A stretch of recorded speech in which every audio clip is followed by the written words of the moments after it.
All right, guys. Hey, I thought I'd do a quick video on installing my dash cam on the new Rivian, and holy cow, was that just the easiest process I've ever had ever. And it's pretty clean. It could get a little cleaner, but honestly, I'm not too worried about it. As you can see from like these angles, all you can see is just the wire running up to here. And then what I did is I just brought it up. I tucked it in here, which is super easy to do. You tuck it in inside that area. Very easy to do. Then, here you can see some of it. You can tuck it then into this pillar just behind there. Bring it out. Do a little cleaner job here. I actually have a little trim tool that I used for most of this. You don't really need it. And then there's actually this bit that lifts right there, this rubber bit, which is a really nice, sturdy, high quality bit. And then you can tuck it all alongside there, bring it down, all the way down to right about there. Then I moved it over under where a traditional glove box would be if the Rivian had one. Complaint department.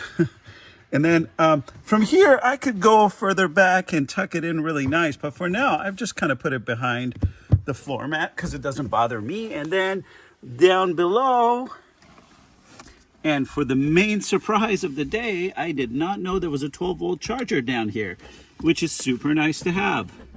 So I can do a much cleaner job and tuck it in down here and bring it out. But the point is, this is super out of the way right now. Nothing's gonna hit that, and you can't really even see it.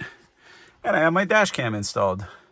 And since it's on a 12-volt charger, the assumption is, this is gonna go off when the car is turned off, which it's currently turned off. And again, it's an electric car. It's not gonna lose much charge off of this one little camera just running around in loops. Could actually be a good thing if it doesn't turn off. But yeah, very, very cool little surprise that I found, that 12-volt charger down there. I wasn't aware that was there. Some of you guys probably have read the manual a little bit better than me. Anyway, over posting videos today a little bit, but I thought that was a pretty cool, the easiest install I've done of a dash cam. This is my Garmin dash cam, by the way. I've had this for many years. It's still functioning absolutely perfectly. I really like it. The reason I like it is you can actually say, okay, Garmin, and then it will take a picture and it will do that. It also has like traffic detection features and stuff.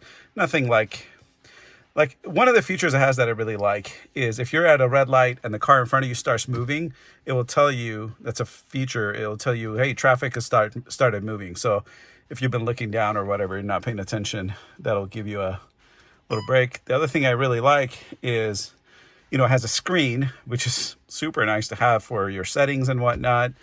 And yeah, it's been working flawlessly for many, many years. Well, all right, like 3 years. That I had it in my Gladiator, maybe 4 years now. I don't remember if this is a newer one that I bought or not. And the way it connects, there's actually a little magnet. Actually, the magnet is in here. That's a little steel plate that you just tape onto your window. And the tape, I just literally ripped off the tape off my Gladiator and then pressed it against this windshield, and it took. It's a super light camera, so it doesn't really move. I'll leave a link in the description to this camera in case anybody's interested, but it's my favorite camera. It's not super expensive or anything like that. That's really nice. You can also download the footage from it directly to your phone without having to take the SD card out. That works. It works okay. And then it just, turns the screen off after a few seconds so that it doesn't suck up too much battery. Anywho, I thought that was really cool, how this just very neatly tucked away. I've always had a challenge. Look at all these fingerprints on my main screen here. It's a little annoying. Actually, I'm not sure why the car is not detecting that I'm in it right now. That's a little weird. Anywho, hope you enjoyed that video. Click that subscribe button and leave questions below. Curious to see if you guys have already done this, if you're looking into it. Of course, the hope is that Rivian will turn a dash cam feature on using all the cameras in the car. And I think that will happen. I'm very hopeful that will happen. However, in the meantime, I need a dash cam. So, here it is. It works really well. See you on the next one.